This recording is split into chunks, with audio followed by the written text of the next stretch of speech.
Okay, good morning, everyone. Uh, Today we are going to cover something about derivative maths. So, 1 hour is somewhat actually quite brief to cover derivative maths, but nevertheless, I will actually give it a try. So, let us start. Once again, welcome to all the participants who are attending this webinar. The COVID still seems to continue around the world. Here in US, where I'm calling, I'm in Boston currently, and the situation is still not very good, but we'll have to wait and see what happens next few days. So this is the second session of 1 hour. I planned 4 sessions for financial mathematics, and so every Saturday I'm doing it. Today is 25th. So what we are going to cover today is derivative and maths. So we're looking at derivatives. We're going to introduce derivatives. Then we look at a typical forward contract. We'll also look at futures contract. Most of our time will go into options because this is somewhat of mathematics. We'll make some passing remarks on exotic options, and we'll see some examples on Excel. So let's start with before we go further, I want to actually do some calculations on simple interest, just to recap of interest calculations. I'm sure everybody is aware of this, but just to recap, the concept which I want to bring here is the concept of continuous compounding. Normally, continuous compounding actually takes place only in financial mathematics. In day-to-day life, we do what is known as a discrete compounding because there is a minimum tenor, which is 1 day. But then continuous compounding, the time tends to tend to become almost zero. So every small delta t, there is interest accumulation which actually takes place. So just to take the concept further. So if you look at if P is the present value, F is the future value, I is the interest rate, and T is the time, the future value is nothing but present value into 1 plus I into T. I is the interest rate, T is the time. It's important to remember that the units of time must be in years, and interest must be expressed in percentage per year. That's an important point. This is a very basic, simple interest calculation for a period of going up to 0 to 1 year. This is an important thing to remember. And then I think this is quite simple to understand. The next thing is, if there is a compounding interest, then the equation 2 is valid, where we are talking about future value is equal to present value 1 plus I is the interest rate, n is the compounding frequency to the power t is the total time period multiplied by the compounding frequency. So this is what the equation actually stands, and this is how it gets modified to the extent that P1 plus I divided by n to the power t into n. So I've just done a small calculation. If the interest rate is 12% and it is compounded on a monthly basis, that means the n is 12, then the future value will become equal to 112.68 rupees. So this is a simple calculation. Now in this equation, if the n becomes very large, then what happens to the future value? That's where actually, so the future value then becomes, as you can see very clearly, future value is equal to P into e to the power I into t. E is exponential, which has a value of roughly about 2.71, which is also used in natural logs. So this is where actually the value of the continuous compounding concept comes, and this becomes a very elegant way to calculate the future value. So the present value is nothing but future value into e to the power minus I into t, and future value is nothing but P into present value multiplied by exponential I interest rate, and t is the time. This is valid for any time, any interest rate. So that's a interesting sort of calculation. Okay. So let us now try to define a derivative contract. A derivative contract is a financial, is a financial security. A derivative is a financial security, put it this way, okay, which derives its value from an underlying asset. or portfolio of assets. So what does it mean? It means that, so there are typically few assets are there like stock. Then we're talking about bonds. Bonds is a fixed income security. The third is commodity, and the fourth may be currency. So these are generally underlying assets, categories of assets. And if I create a synthetic contract in such a manner that the value of the synthetic contract is derived from one of these asset class. So underlying asset, as I said, can be stock, bond, commodity, or index. Like index also can be an underlying. Nifty 50, S&P index. So these are basically known as underlying securities or underlying asset classes. Derivatives, as I said, are synthetic contracts, and derivatives have huge relationship. That means a derivative of a stock, let's say I'm creating a derivative of, let's say, a Reliance stock or Google stock. So this derivative will have a huge correlation with the price of the Google itself. That's what I'm writing here, very strong relationship with the underlying asset. All forms of derivatives, now this is an important statement, all forms of derivatives are necessarily function of time and interest rate. So there are three variables which will form the mathematical function of, that means the derivative price is always a function of current price, time, and the existing interest rate. Interest rate for the time you are taking into account actually. So let's say you are actually looking for 1 year pricing derivative for 1 year, so that the interest rate which is valid for 1 year, that's what we are looking at. One of the simple derivative contract is a forward contract, which is the simplest form of derivative. It derives its value from underlying asset, that is the current price, interest rate, and the time. So let's take an example here. So let's say stock forward. Let's say the current stock price of a particular stock is 100 rupees, and assume the interest rate is 6% per year. We would like to find the price of a derivative contract or a forward for 1 year. Now, what is a stock forward? Stock forward is a derivative contract where the forward gives the right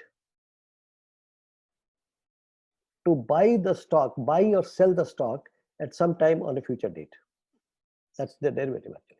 So when a derivative is created, it is nothing but time is shifted from, instead of doing the transaction now, you are doing the derivative transaction now, but the settlement of the derivative transaction, that means the settlement, we're talking about the transactions will be settled sometime in future. All forms of derivatives are settled in future, that is futures, stocks, stock forwards, options, exotic options. So there is a passage of time element.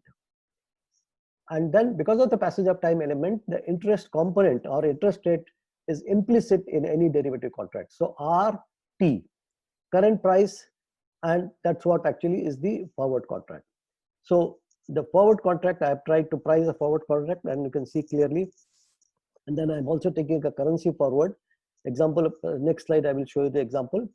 And then you can see here, the currency is currently traded at 76.25. The $1 is equal to 76.25. I want to find the value of dollar 1 year from now. So that is a currency forward contract. How to apply mathematics into pricing this forward? So we are looking at US dollar current interest. So now here two interest rates will come because there are two currencies involved. So you will need spot price, that is the current price of dollar rupee. You will need time, that is 1 year. You will need two interest rates, US dollar interest rate and Indian rupee interest rate. And using the simple mathematics, we can actually calculate the forward price of dollar 1 year from now. I've taken an example of 1 year, but one can take 6 months, 1 day, 2 days, 10 days, 15 days, whatever. Actually, everything remains same. There is nothing which is different on this. Let us take the example. So I'm looking at the forward price is nothing but You can see here forward price is the current price plus cost to carry. What is the definition of cost to carry? I think it's sometimes confusing to people who do not come from finance background. Cost to carry is cost to carry the inventory from today to future date. That means in this particular case, cost of interest. So if you look at the current price of the stock is 100, cost to carry is the interest cost of the contract. Interest rate is assumed to be given as 6%. Total time to carry the position is 1 year. So I'm just calculating the interest as 100 into 10% into, I'm sorry, it should be 6% here. It should be 6 here, and then it should be 6 rupees. And that kindly correct this to 10%, from 10% to 6%. And the forward price then becomes 100 plus cost to carry, that is 106 is the forward price for this particular stock. So what we have been able to do, so this is a huge sort of step forward in finance, where we are trying to create a derivative contract using some of the underlying traded assets, and this has been a quite innovation in nature actually. So then similarly, let's look at the currency. So here actually, if you look at the currency forward, we can see clearly that forward price is nothing but current price multiplied by 1 plus rupee interest rate into time divided by 1 plus R dollar interest rate multiplied by the time. So when you put the values 6% and 1%, which I have assumed as interest rate for rupee and dollar, it comes to, the forward price comes to 80 rupees and 2 paise. And same thing if you do in the continuous time domain, actually as I introduced the continuous time mathematics for you. So you can see here 76.25 multiplied by e to the power 6% minus 1% into the time, which is 1 year. And if you multiply, it's approximately 80.16, which is slightly more because the time is getting continuously compounded. And since the interest rate of rupee is higher, the compound value of that will be higher. As a result, numerator will be higher than the denominator actually, because the interest rate is 1% there. As a result, you can see 80.16 number is slightly coming more than 80.12. So this is a sort of a forward contract. So now here, I want to point out another contract which are actually more traded in the marketplace is called futures contract. Now the difference between future and forward, they are identically same. There is absolutely no difference in terms of their construction.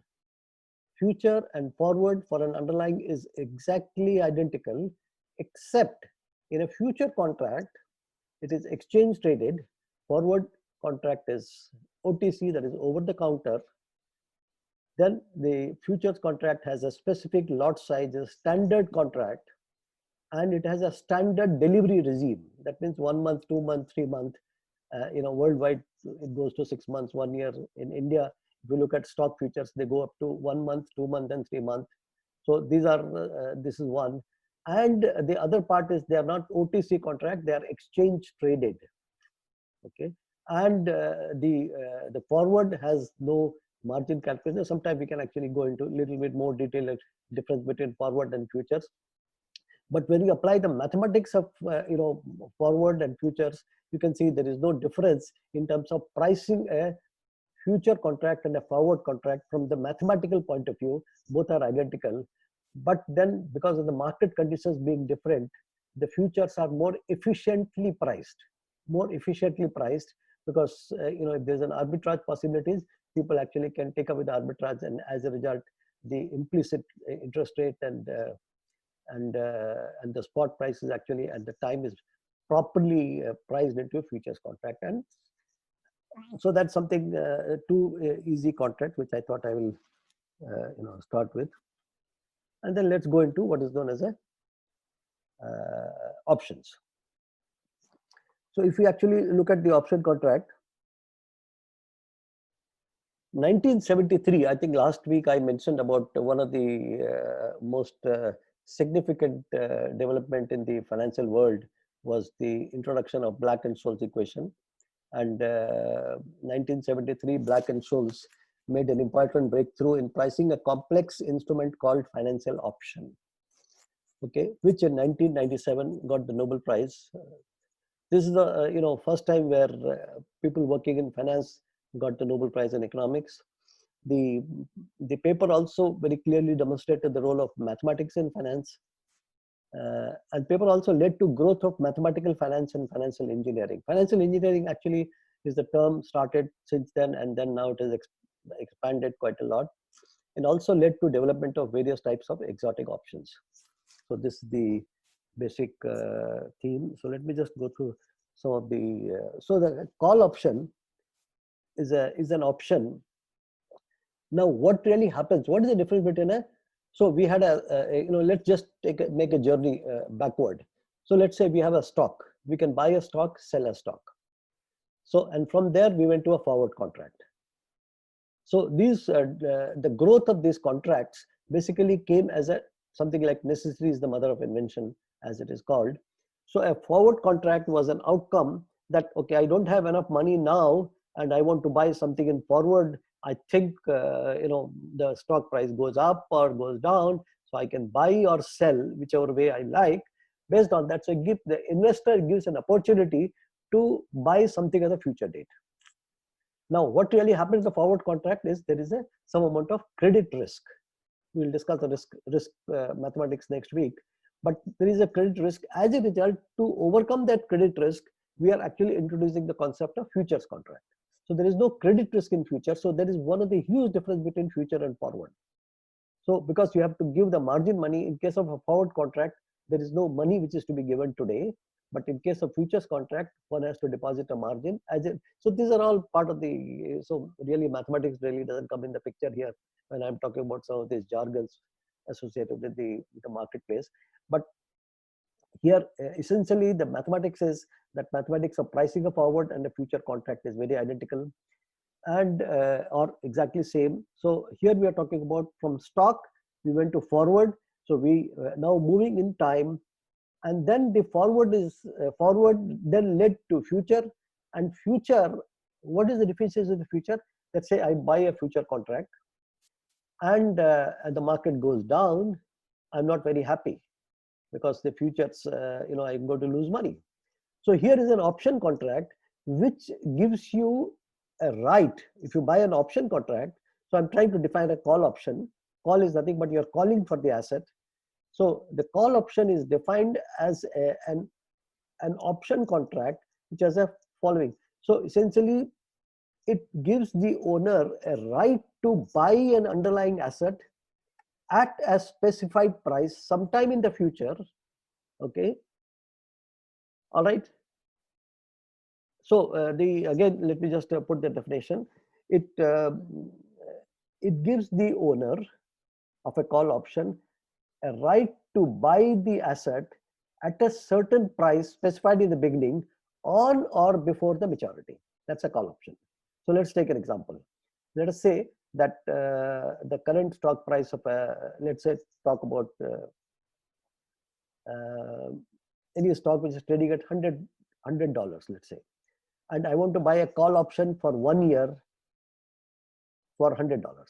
That means for this particular stock, which is now trading at $100, and I go to a person who's selling the option, and he is pricing this option from the point of view of giving me a call, and he says, okay, the price of this is $5, and I buy it for, let's say, 3 months period. So that means I have now acquired the right to buy this stock at $100 on or before 3 months from now. So that's the condition actually. So now after 3 months, let's say the stock goes to $120. I have a right to buy this stock at $100, which is now trading at $120. So I actually make some money there. But on the contrary, if the stock goes to $80, I will not buy this. And then I only lose the premium which I paid, which is $5. So this is a contingent claim. This is an important part. This is a contingent claim. That means my buying or selling of an option or selling of a contract will only happen if something happens in the marketplace. If the price goes up, I'm a buyer of the asset. If it goes down, I let the contract go. So it gives you a right to the owner of the contract in terms of whichever is actually there is an upside, then it does it. Otherwise, it let it go and then it loses a fixed amount of money. And this contract is priced using a sort of a complex math. Similarly, there is what is known as a put option. Put option is nothing but an option where the investor has a right to sell the option, sell the underlying asset at a particular price. Exactly same thing. Call and put are exactly identical. Call option, owner of the call option has a right to buy the underlying asset at a given price, which is specified in the beginning, on or before a maturity date. A put option, on the other hand, has the right to sell the asset on or before the maturity at a price given or specified in the beginning of the contract. Now, these are complex contracts, so it requires a little bit complex math. So this is what actually, and there are two types of options, which are, there is an American options and European options. The difference between American and European options is that American options can be exercised, means the contract can be called anytime before the maturity, if you like so. And in European style options, you cannot call the contract anytime except on the day of maturity. Of course, you can actually sell the contract in the marketplace. Both the types of contracts can be sold and purchased anytime during the life of the option, but you cannot exercise. That means you cannot call for the asset at that point of time. So that's something which is a slightly difference. And American options are path-dependent options. That makes the mathematics of the options a little more complex. So let's look at some of the basic maths for options. Now, options, as I discussed last time, if you remember last time, I was talking about the leveraging. So the options provide a possibility of leveraging. That leveraging is a process where you invest small amount of money and you actually get a much more. You can buy assets worth 5 times, 10 times, sometimes 20 times. So that's a leverage part. So if you actually get it right, the return on call option is much more than buying a stock. So you can see the graph. I put the buy call and buy stock. You can see clearly what is the difference between buying a call and buying a put. But if you don't get it right, then in the call, you can see very clearly you lose 100%, and in the buy the stock, you actually lose a proportional amount. So there's a linear relationship and there is somewhat non-linear relationship in the call option. So that's something which is there. Okay, so see how is the equation and what does the equation look like and how it is derived. So there is a stochastic process which is known as geometric Brownian motion, which is actually, so I'm going to give the equations, and then you make a simplifying assumptions, and then from there you derive a partial differential equation, which is known as a Black-Scholes formula, and then you solve that partial differential equations under certain boundary conditions. And the boundary conditions are that the value of the call should not become negative, and then the value of the call is nothing but the max of the difference between the current price and the exercise price and all that. So there are some boundary conditions as is required for solving any differential equation, and then you get the final formula of the Black-Scholes equation. I actually thought first I will try to prove the formula in here, but I think it is slightly cumbersome to do it in 1 hour and do it. So you can see here the process of this is actually a closed form solution was arrived at, and it was, I think, a magical formula and path making formula actually in many ways, both the option pricing formula. It actually changed the financial world forever.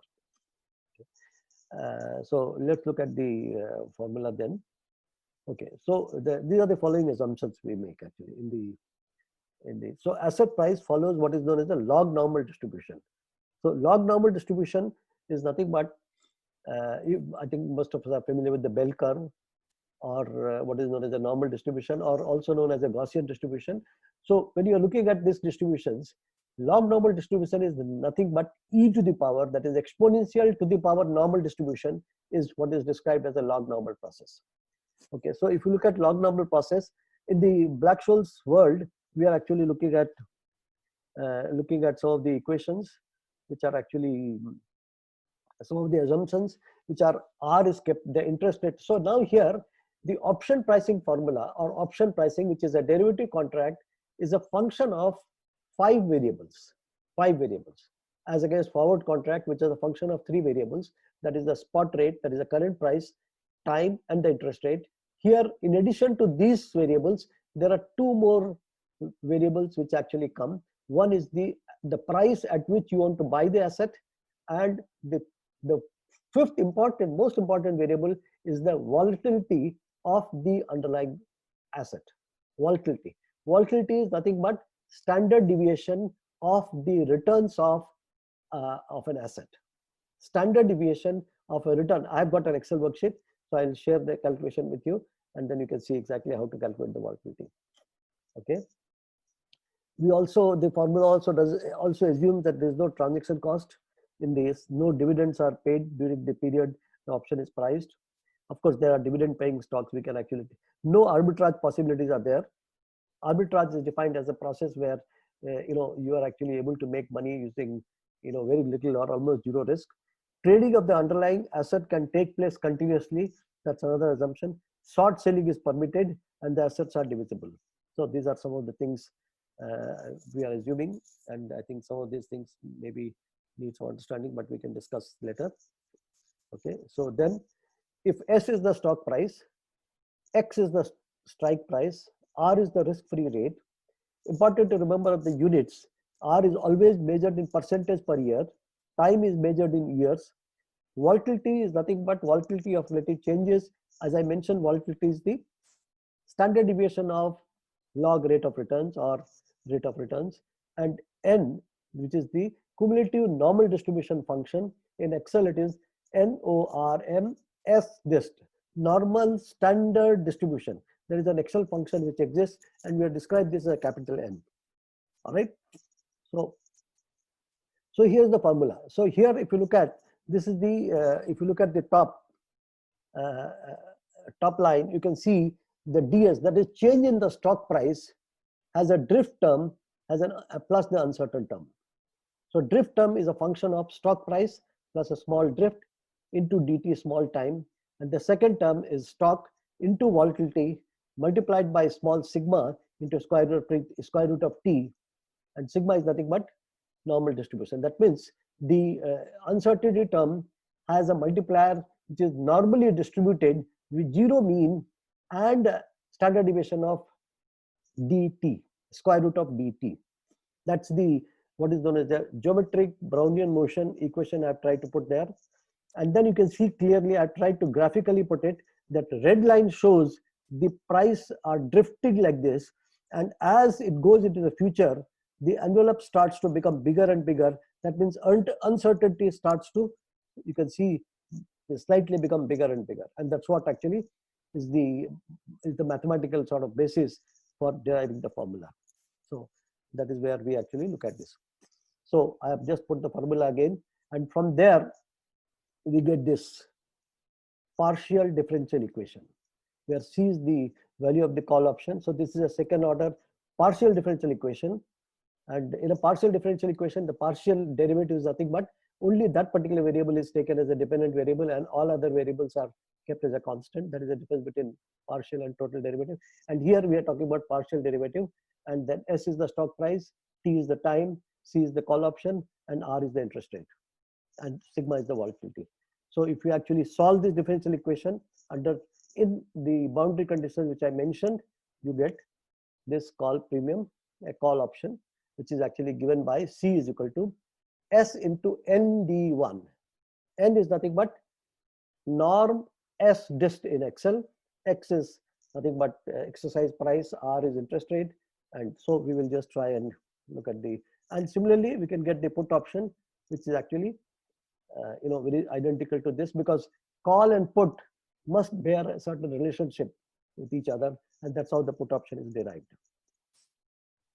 Whereas the value of D1, so if you look at, there's a bracket quantity D1, and D1 is expressed as D1 is equal to natural log of S by X plus R plus sigma square by 2 into T divided by sigma root T, and similarly D2 is nothing but just the plus changes to minus. It also can be expressed as D1 minus sigma root T. All right, so these are something. This is what is known as a, so I just want to make a distinction here.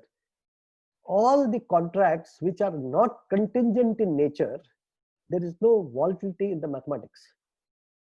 The term volatility will not appear in pricing or valuation. All the contingent claims, options, exotic options, all form of options, the volatility of the underlying will always appear, and at least so volatility appear, current stock price appear, interest rate will appear, and then the price at which you want to buy or sell will appear depending upon call or put, and the time of what will appear. So this is the basic principle of. So I have actually put the formula here. Let's take an example. Let's say the stock price is 100, strike price is 105, risk-free rate is 6%, time to expiry is 0.25, and volatility of relative price is 25%. So let's try and find the value of the call. So let's still go at Zoom. So what I have done is I calculate the volatility. Actually, I think everybody should know this is quite important mechanism to calculate the volatility.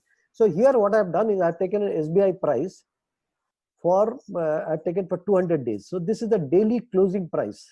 So I've just taken from some old data, and this is today's price, yesterday's, day before that, and all that actually. And then I have taken here, if you look at this, I have taken natural log of today's price divided by yesterday's price. All right.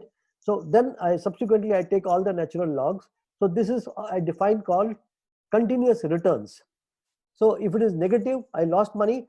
If it is positive, then I made money. If the price goes up, this becomes positive, otherwise negative.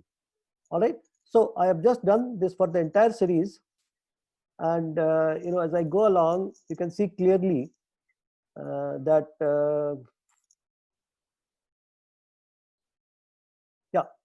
you can see daily one. So then I've calculated the standard deviation of this. Just standard deviation of this series, that is standard deviation.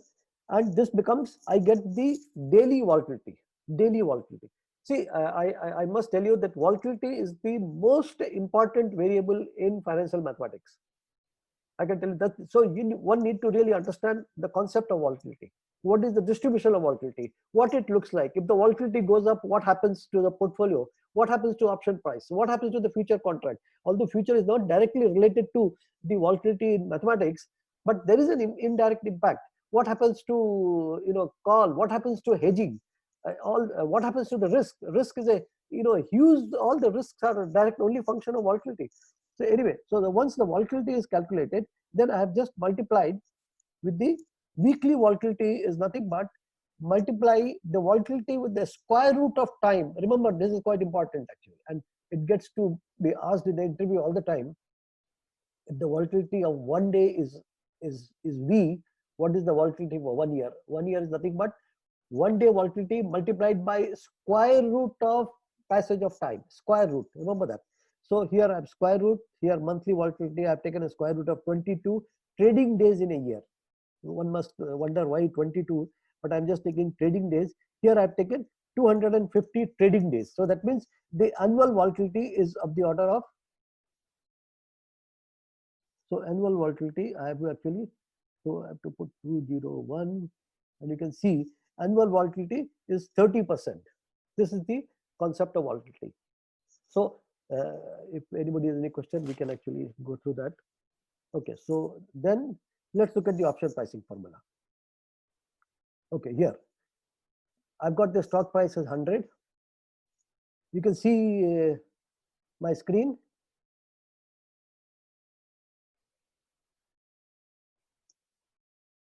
Abhas, you can see my screen? Yes, sir, we can see it. Okay, I can see it. Sorry, yeah, actually. Yeah, so the stock price is 100. Exercise price is 105. Time to maturity is 0.25. Volatility I have taken is 25, here 25, but we can change it. Interest rate is 6%. So now I am calculating first the value of D1. D1. So in order to calculate the D1, I have calculated first the value of log x by x. You can see here log x by s. Log s divided by x. So I have calculated the first term here. I have calculated the second term here. Second term I mean is I'm talking about this term here. This term. So you can see here the R, that is C5 plus C4, that is the volatility, into volatility divided by 2 multiplied by the time. And then this I have calculated, and then the last term I calculate is the denominator, which is this term, that is sigma root t. So I've got 3 terms here, and then I add the first 2 terms and divide the third term. I get the value of D1, which is nothing but minus 0.2078. All right. And then once the D1 is known, I calculated D2 straight from this equation here. D1 minus sigma root t. Sigma root t I have already calculated, which is 0.125. So I get the value of D2, which is nothing but 0.33282, whatever actually.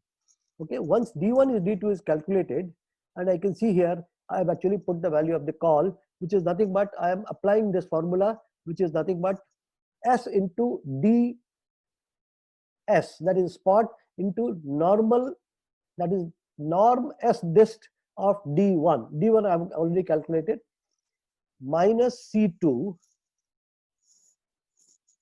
into e to the power minus R into T multiplied by norm S dist D2. All right. And I get the value of call, which is 3 rupees and 53 paisa. And similarly, I get the value of put, which is 6 rupees and 97 paisa. What have I got? I have got the price which I have to pay to buy this call, which means what is my right? I have a right to buy the stock at 100 rupees 3 months from now, because the option maturity is 3 months.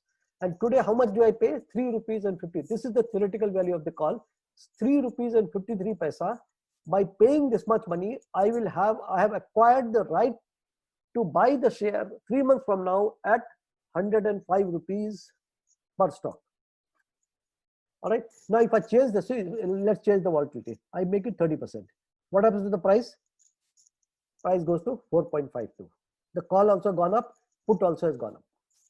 If I increase the time, you can see what happens.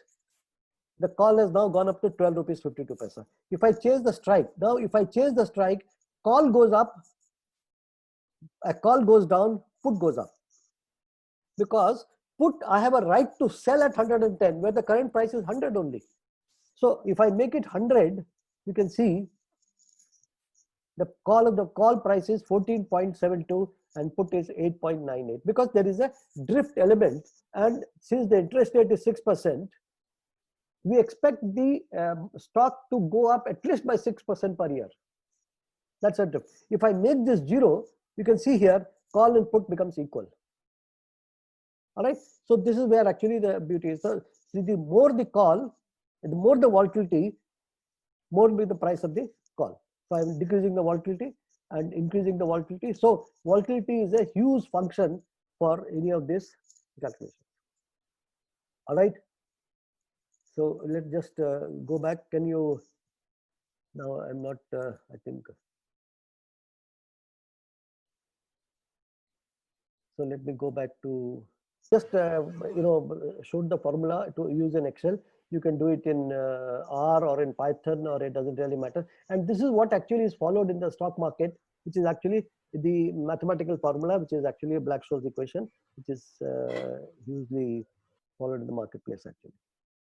So now let's just look at the, so here I've got the effect of options. That means the variables of pricing. I've said what happens, if the current stock price goes up, call goes up, strike if goes up, the call value goes down, time to expiration is direct proportional to time to volatility is directly proportional, interest rate is directly proportional, but for put, interest rate is inversely proportional, and the call dividend is directly proportional, and here. So this is the effect of increase of the factors, and there are 5 factors I put here actually. So this is basically the option A. Said let's discuss question answer. So there are a lot of. Yes. Can you elaborate what drift is? Like I'm hearing it for the first time. Interesting actually. So what really happens is that when the formulation of the option price is done, okay, let me ask you actually. See again, there's a mathematical concept is quite interesting here. When you're pricing a stochastic or a random, not a random really, let's say an option on a stock price. What is the parallel here? So we have a fixed income security that is, let's say you have 100 rupees. You have a choice of buying the stock, or you also have a choice to go to the bank and deposit this money at 5% interest rate. Okay. Why would you go and buy the stock as against going to the bank and depositing at 5%? Because you expect to make more return in the equity or in the stock. So what actually happens? So the stocks are competing against the bank interest. So the stock must give you that drift which actually the bank or the fixed income securities are providing. So that is why a certain component of in modeling the stock mathematics, we actually model it. That means there is a small drift component which is almost, more or less, it's again a noisy term, but it is more or less equal to the interest rate, which is actually a risk-free rate in the marketplace, plus the uncertain term. And that is what exactly I'm trying to say exactly. You get the point? Yes, sir. Thank you. So the stock must beat that, risk-free rate. Risk-free rate is nothing but a return in an asset when there is no credit risk. That means you are sure to get your money back on maturity. That's the concept of risk-free rate. All right, and that's the term which is used in financial literature actually. All right. Thank you. Thank you, sir. Hello. Please go on. Hi, sir. Actually, I want to know about the pricing of the options. Like I know the calculations part now, Right. but what happens, sir, when there is dividends as well? Like if the stock is paying dividends also. Right.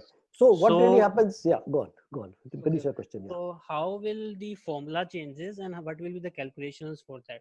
All right, interesting actually. So if you see, the formula is R plus sigma square by 2 into T in the value of D1. Yes, all right. Yes. So R minus dividends actually will come. R minus Q plus sigma square by 2. You get the point? So we will add R minus dividend in the D1 formula as well as in D2. That's correct. That's it. But the interesting point is that dividend must be calculated per annum. That means must have a consistent unit. You can't have a 20 rupees dividend there and say, okay, I'm going to put, so R is 6% and dividend is 20 rupees. That's not the appropriate way of doing it. Understand? So the dividend will be of per annum, right? Per annum based on the and as a function of market value of the stock, not the book value of the stock. All right. Okay. Sure. Thank you, sir. Thank you. Okay. Last slide. What I'm telling is I've given a table there and I'm putting the variables on the left side, and then I'm seeing the impact of that change of that variable on the call or put value. Are you with me? That means if the stock price goes up, what happens to the call? And if the arrow is up, the call also goes up. If the arrow is down, the stock price goes up, the call price goes down. All right. Now remember, in any option, the relationship is if the volatility goes up, option premium goes up.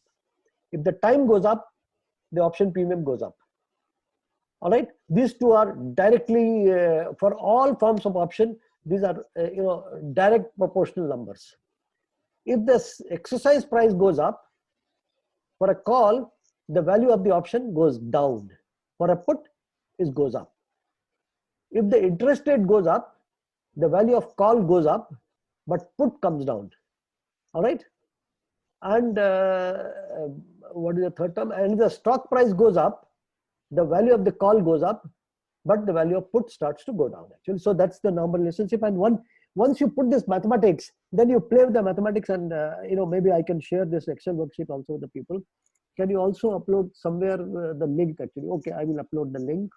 Sir, do you mean US dollar interest rate and INR interest rate? Yes, I'm talking about US dollar interest rate. 6% and 1% is the respective US dollar INR interest rate and an interest rate of Rupees 6% is I've just taken, for example, like makes the cost of dividend minus the cost, right? So the forward premium, that's perfectly fine. Why we are taking interest rate? What is the reason behind? Anonymous, why are we taking interest rate? See, this is an important this thing exactly. In any financial calculation, which actually is settling sometime in the future, the interest at the time is an implicit function of the calculation. There is absolutely no escape from the interest rate. And wherever you see interest rate, because the impact of interest rate can only come when you multiply the interest rate with time. So that's why the interest rate and time will always appear together when you do any derivative calculations. Remember that, it's quite important to remember. All right. Okay, and then yeah, PPT. I will share the PPT with everyone, so please don't worry about the PPT part. Okay, what happens about the $5 which you invested and option is trading at $120? You pay, yeah, $5 is you have to adjust by $5. So essentially your gain is $15 only. All right, so $5 is something. In fact, $5 you paid in the beginning, so you have to actually compound it and then adjust it for 3. So take the cost of $5 and take it for 5 into e to the power RT or whatever actually you want to do, to be exact. Okay, why are we talking about log daily returns? This is Raj Somani. See, now this is interesting actually. See, most of the financial options are dealt in continuous domain. Here I want to make a distinction. You know, the finance we see in day-to-day our life is more a discrete finance. Why it's a discrete finance? Because the time is calculated on a daily basis. It is not a continuous time actually. And the interest rate is calculated on a daily basis. Earlier it used to be monthly, sometime it used to be yearly, and then now it has become almost like daily basis. So interest is not calculated in hours, but in the financial options, the mathematics is deployed in a continuous time domain. As a result, the discrete time is transformed into continuous time. That means the time dt becomes almost zero. As a result, we move from discrete time to continuous time, and when we move to continuous time, the exponential function comes, and as a result, we are actually taking the returns in a continuous way rather than a discrete way. That is the only thing I'm actually making a difference. That's why log is used actually. All right. Okay, why do you list the stock price returns? Yeah, I think that's for, you can also do the daily returns also. You will also get the same answer, and we can do it now. Can we have a recording in the webinar? Yes, we'll share. I will share the recording link. How the exercise price is decided. Exercise price is decided by the buyer. You can decide at what price you want to buy the stock. 100, 105, 100. But when you take exchange traded options, the strike price is decided by the exchange. See, again, options are OTC, that means over the counter. You can go and ask someone for an option, or exchange traded. The exchange decides the option. When you go to OTC, OTC means over the counter, you can actually decide your own strike. That's not a problem. Okay. How closely the Black-Scholes formula followed in the real market, especially in liquidity markets? Low liquidity, is it a good pricing? Now, this is a very interesting question. Mishul Gupta has asked. See, there are a lot of assumptions which the Black-Scholes make, and those assumptions are violated all the time. But in spite of that, the Black-Scholes has given a very robust result. There is no doubt about it. It doesn't really, as the market becomes volatile, the volatility starts to go up, and then you can actually back calculate and see exactly how the volatility is and what is the impact of volatility. But with all the uncertainty and with all the approximations, this is the best form of option pricing, and I don't think there is anything more complicated you do. You know, the mathematics becomes extremely complicated and then becomes intractable. And so this is the most robust formula, and actually to a large extent, this is what actually happens when the market becomes stressed. As you see now, the option pricing actually is slightly slightly, you can say, mostly generally the sellers of the options will overprice it, and because they are afraid that they will not be able to hedge it properly. So that's the problem. But otherwise, with all these limitations, I think it's still the best formula. All right, so then we're looking at, since Black-Scholes are not used for valuing American options, What would you approach? See, Black-Scholes, in certain categories, you can use American options, but normally there is a Merton model, which is a binomial model, which is used for pricing the American options. So if the demand, actually, I can also cover the Merton model, which actually is quite interesting for pricing the American options. All right. When the given data, the call option is more than the put option, does it affect the stock upward? No, it doesn't actually. So because again, looking at very important thing to remember, that the drift term has not appeared in the equation.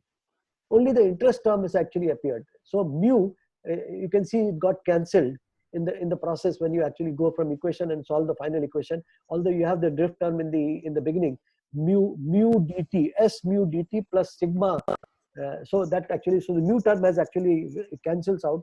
But that's why the call and put does not show anything about which way the stock is likely to move. There is absolutely no speculation on that. So just remember that. It's quite important, because it's irrespective of that, this is arbitrage free. The returns distribution of the stock prices is normal. That means what? That is equally likely to go up as it is equally likely to go down, except for a small drift component, which actually makes the call option slightly more expensive compared to the put option. The more the interest rate, more will be the value of the call, because you require to borrow money to hedge your call option. So that's something we can actually look at. So maybe sometimes we can talk about hedging process. Is referring to the lecture slides by you? I don't understand this. Okay. How is the value of the option who exercises depend upon time future? How to value an option? Okay, the value of the option is again using this Black-Scholes formula. So again, let's say that I bought an option today, and then after 1 month I want to value it. So again, change the time, change the volatility, change the stock price, and exercise price is same. Maybe change the interest rate and put the values, and you get the correct valuation of the option. So that's what it is actually. So everything is application of this formula. What happens to the option if the asset follows normal instead of log normal? See, the asset cannot follow a normal process. Asset returns follow a normal process. Asset, if it follows the return a normal process, why it cannot follow a normal process? Because normal process allows the negative values also. The asset cannot have a negative value, except in case where recently oil price, we saw a future actually going into the negative territory. I think the reason was that the delivery was to be taken. Actually, if the delivery is not a part of it, the asset cannot go to negative value. That you must remember. So if the normal distributions, they allow negative value, and that is why log normal distribution, it does not allow negative value at all. The minimum it can take is 0, and that is the condition which actually an option pricing puts. Can you explain how providing put and call is beneficial for company? Oh, this is interesting. See, call and put, again, let me just give you an example of a put. Let's say that you have, we'll just exceed another 5 minutes, if you don't mind. So I'll just answer some of the questions. See, let's say that you have a crore rupees invested in stock market. All right.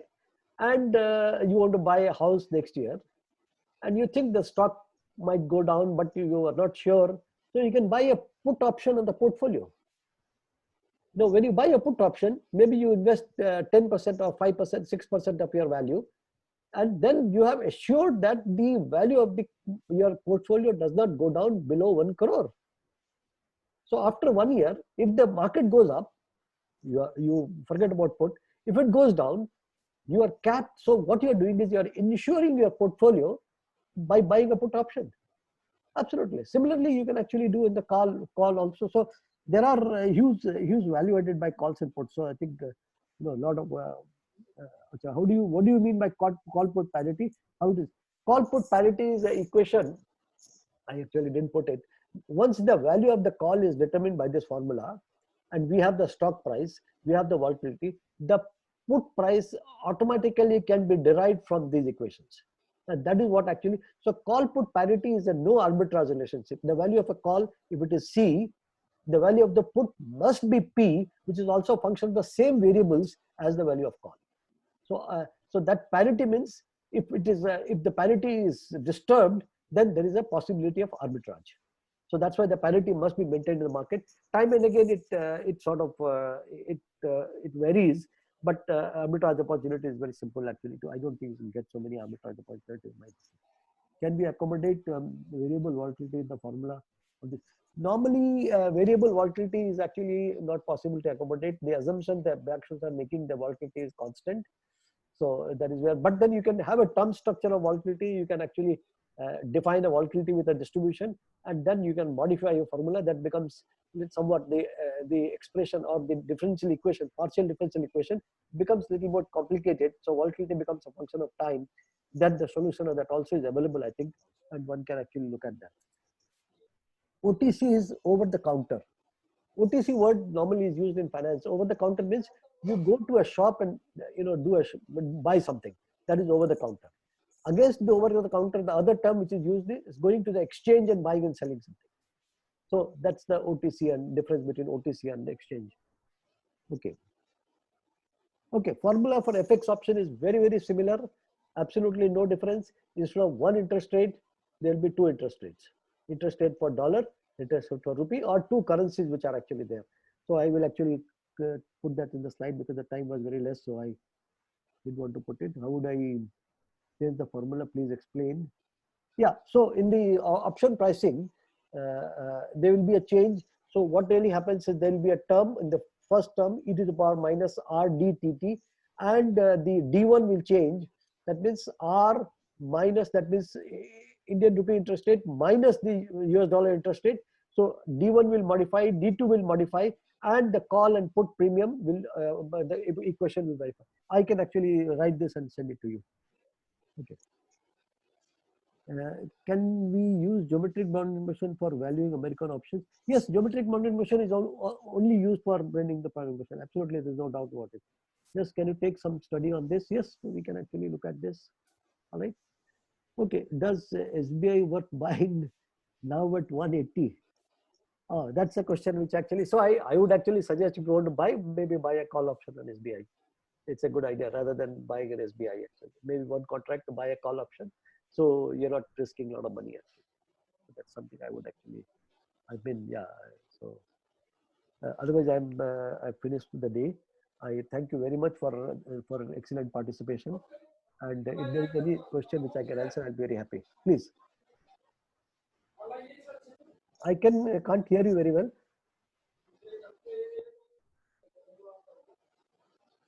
आपकी आवाज नहीं आ रही है.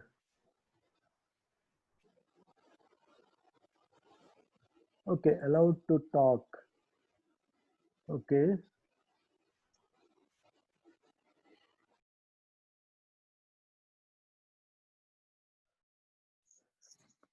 So let me just, I think I unmuted everyone, unmute all. Okay, I have unmuted everyone, so everybody can talk actually. So please feel free to ask any questions if you have any.